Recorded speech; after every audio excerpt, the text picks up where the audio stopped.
বর্তমানে বালুচিস্তানে বৌদ্ধ ধর্মের কোনো সক্রিয় উপস্থিতি নেই।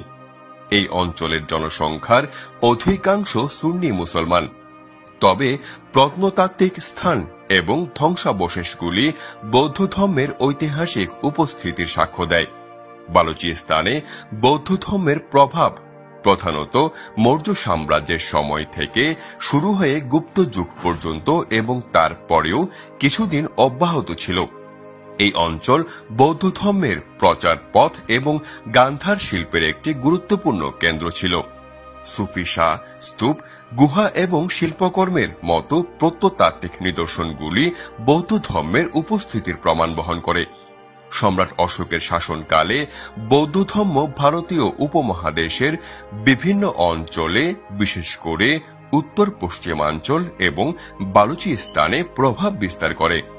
অশোক বৌদ্ধ ধর্ম গ্রহণ করার পরে ধর্ম প্রচারের জন্য ধম্ম মহামাত্র নামক একটি বিশেষ প্রশাসনিক পথ সৃষ্টি করেন।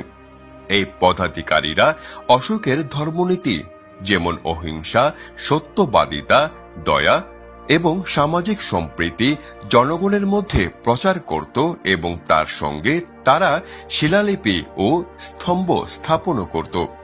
যদিও বালুচিস্তানে অশোকের শিলালিপি পাওয়া যায়নি, তবে কাছাকাছি অঞ্চল যেমন কান্দাহার বা আফগানিস্তান এবং শাহবাজগড়ি বা পাকিস্তানের শিলালিপিগুলি ইঙ্গিত দেয় যে বালুচিস্তান মৌর্য সাম্রাজ্যের প্রভাবাধীন ছিল এবং বৌদ্ধ ধর্ম এখানে প্রচারিত হয়েছিল।